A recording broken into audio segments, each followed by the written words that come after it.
plant is very dangerous. The THCP is 35 times stronger than normal THC. For me working here, I've been using cannabis for a long time, and this is like a dream job, if you could say. Yeah. I have a vision of a plant kind of very different. I respect it very much. I think it's beautiful. I think it smells really nice, and I have a good relationship with the plant. It's Reefer Madness, the podcast with Trevor and Kirk. Kirk, we're back. Hey, how's it going, Trevor? Good. So we should go back to I'm Trevor Sheffield. I'm the pharmacist. Who are you? I am Kirk Manquist. I'm the registered nurse. We're Reefer Madness, the podcast, and you brought back an old friend. Yeah. That we had on a few episodes ago. Yeah, we've got David Traylor. He's still from Golden Eagle Partners, and because he's a really interesting guy for many, many reasons, and we're too busy talking about other things. I'm just going to do a really quick blitz through his, we'll call it resume, just so people get an idea of all the stuff he has done. Founder, managing director at Golden Eagle Partners, that's what we've talked about before. First investment banking firm to look at cannabis and psychedelic sectors since 2013.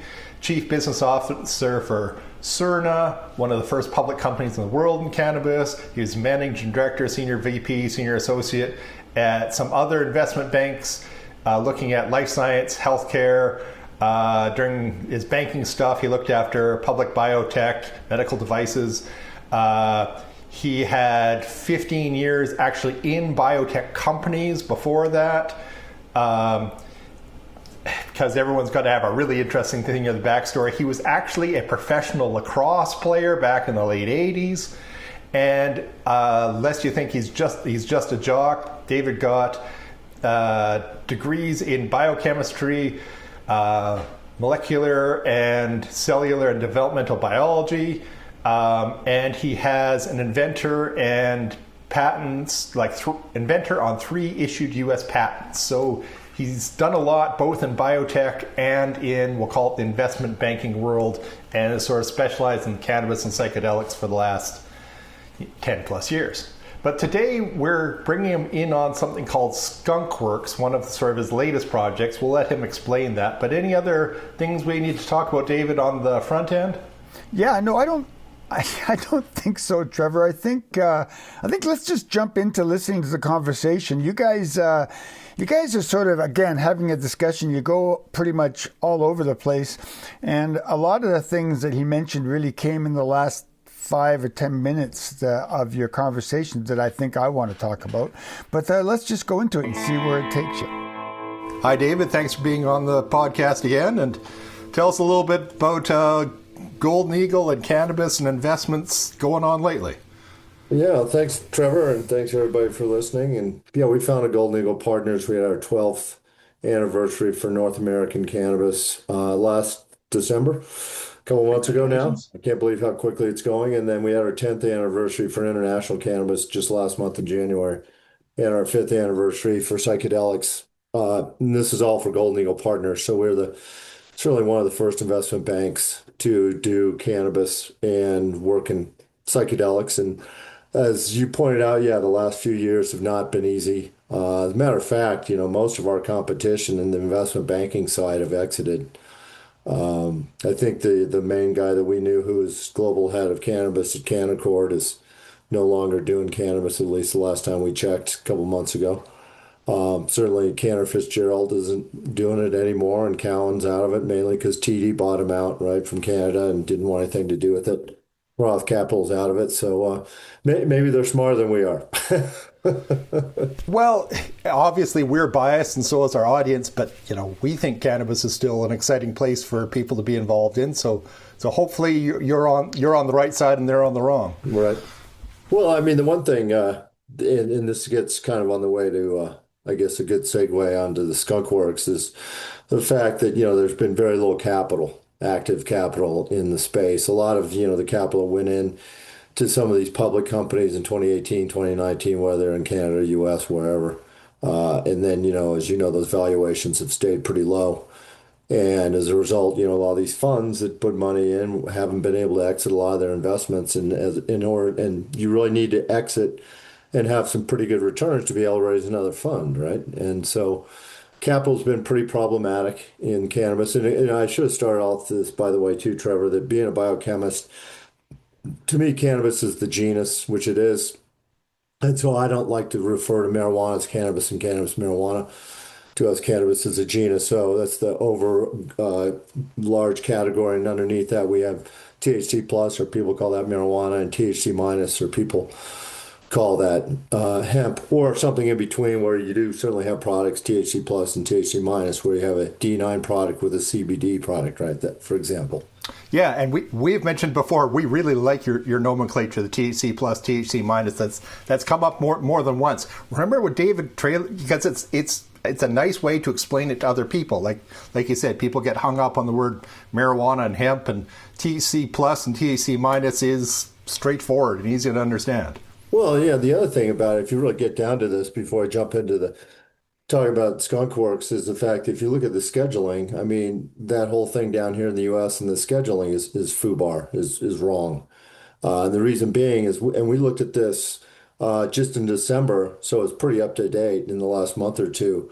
51% of all the compounds, I think there's 602 compounds and entities, let's put it that way, that are scheduled. And the reason why I call it entities is there's three things that are relevant to this conversation that are Schedule 1 in the U.S. One's marijuana, spelled with an H. Another one's marijuana extract, spelled with an H.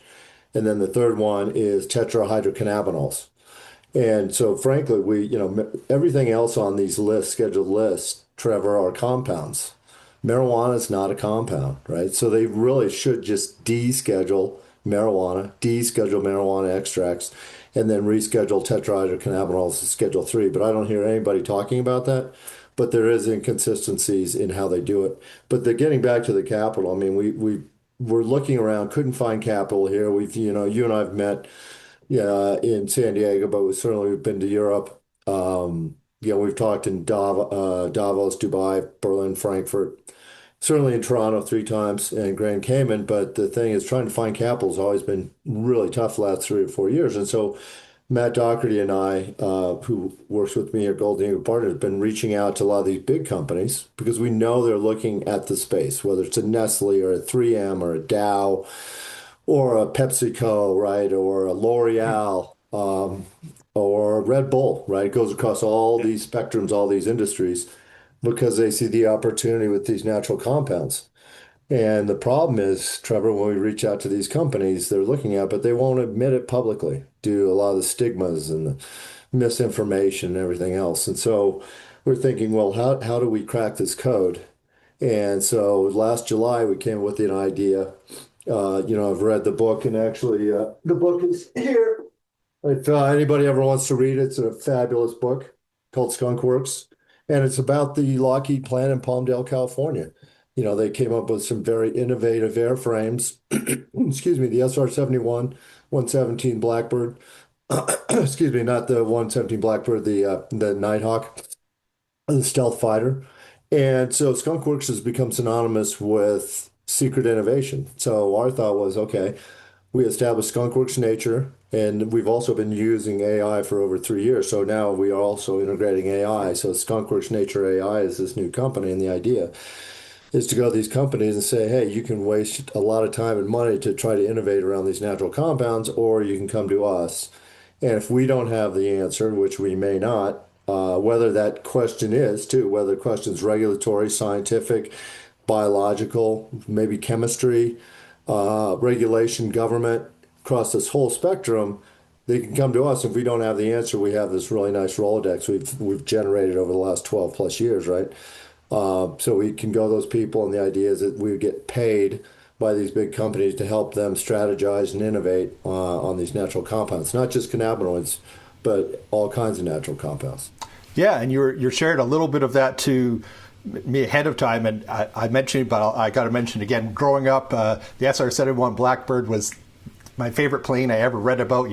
All titanium outer shell, closer to being a spacecraft than it was an airplane. I think back from the 60s, some of its speed and altitude records still haven't been broken, but I'm glad you brought up the F117 because I thought that was a nice segue to what you're doing. Is so if everyone can picture the funny looking geometrical stealth fighter with the weird panels. It looks a little bit like a spacecraft.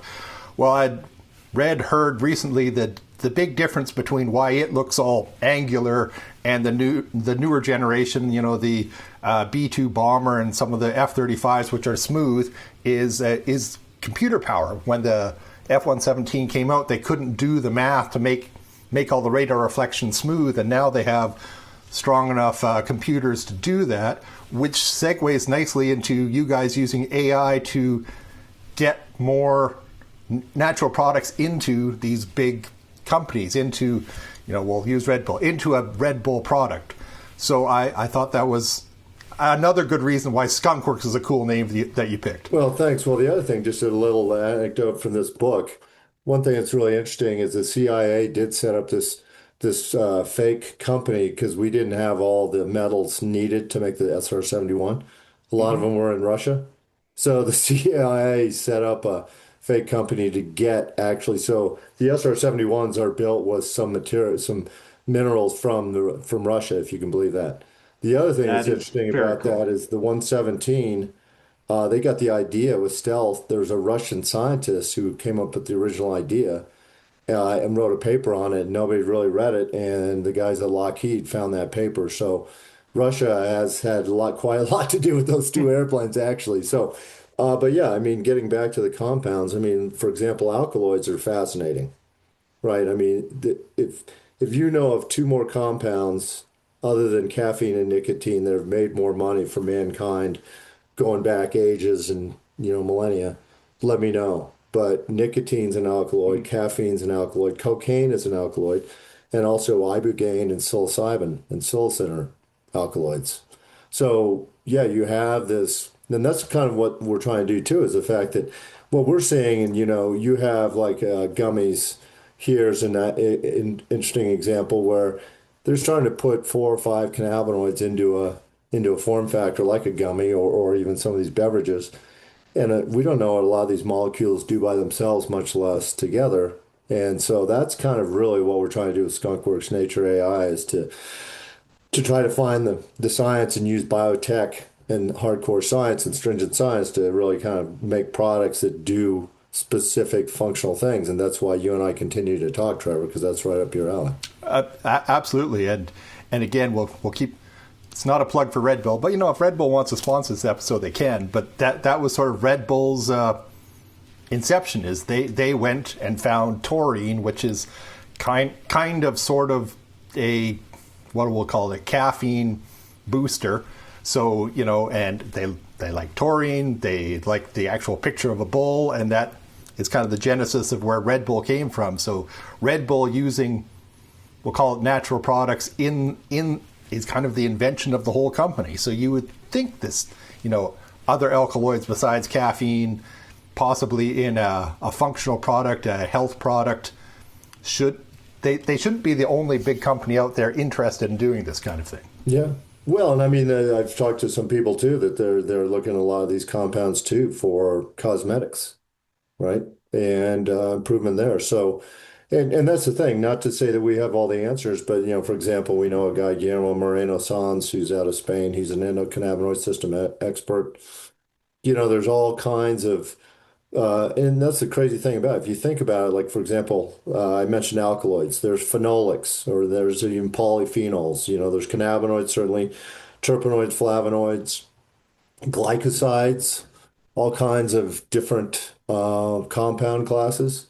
And so if you think about, the menagerie of natural compounds we have that have potential, it's going to take a lot of money, a lot of years to weed through some of this, pun intended. But, I think we are potentially on the cusp of some interesting things. Like, for example, let's take alcohol, right? I mean, a lot of the alcohol companies are freaking out because, alcohol consumption is going down. And I think it might be kind of the genesis like we had with cigarettes, right, in the 50s and 60s, when people started realizing that smoking wasn't good for you. And I think people are starting to realize that there's better alternatives than alcohol.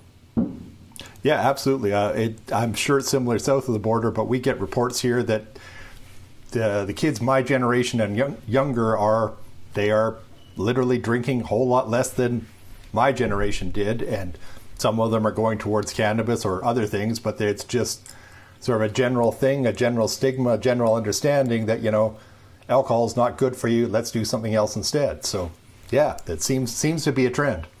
Well, I mean, another thing to add to that, I'm sure you know what an LD50 is.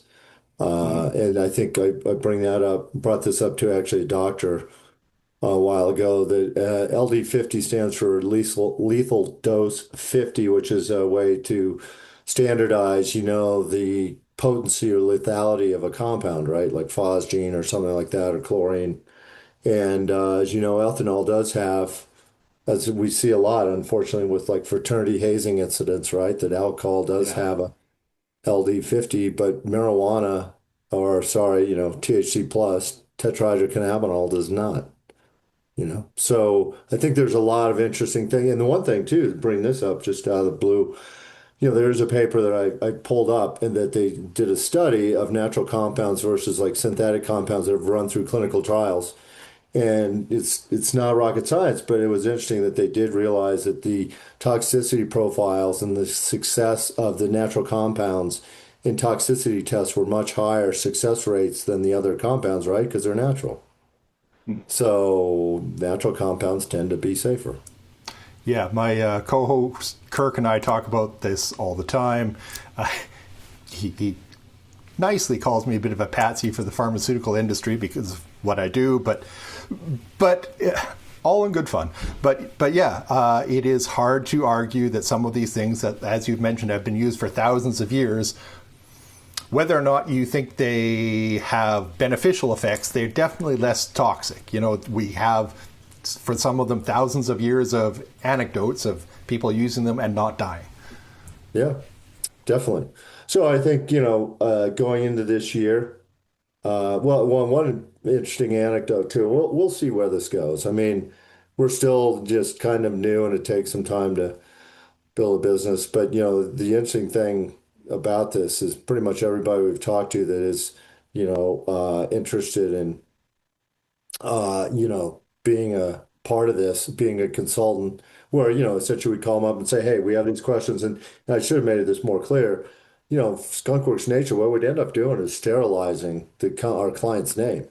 So if we were to work with a PepsiCo, we're the only ones who are going to know that we're working with PepsiCo. Anybody that's a consultant for us, it's going to be, client X or whatever. And so we would go ahead and say, hey, we have these questions. Can you answer these?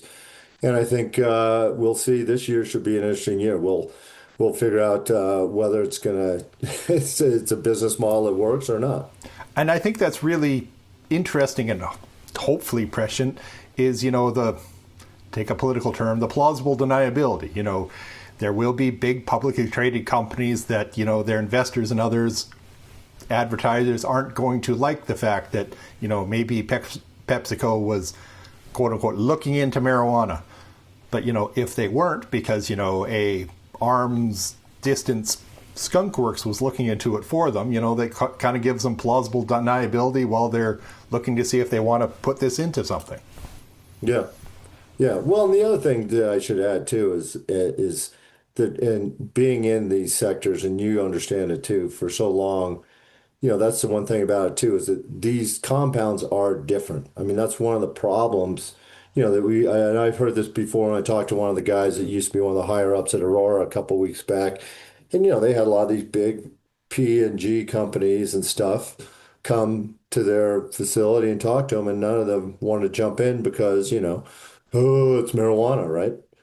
But when you get down to it, they're compounds. Now, as we said, scheduling before, like cocaine Schedule 2, ketamine Schedule 3, all these things are scheduled differently. And I think there's a way to find really good medicines and things that are healthy for us, and doing good things, and it doesn't have to be scheduled, right? There's a lot of different options, and that's kind of what we're trying to do. Well, this seems like as good of a place as any to pause the interview with David Traylor. Trevor will continue his conversation next week, and then Trevor and Kirk will go over the entire conversation and analyze that as only they know how. It's Renee here back at the studio. Thank you very much for listening to Reefer Madness, the podcast. Please make sure to spread the word, let people know, and especially let them know to go to the website, reefermed.ca. It is an invaluable resource for everything cannabis. Cheers. Check out the complete library of Reefer Madness episodes at reefermed.ca. And make sure to follow us on all the socials for bonus info on what Trevor and Kirk are up to.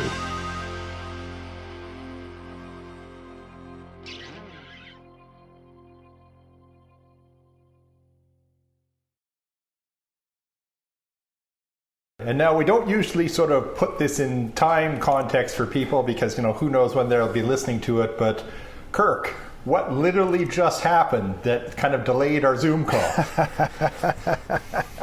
Canada just beat Finland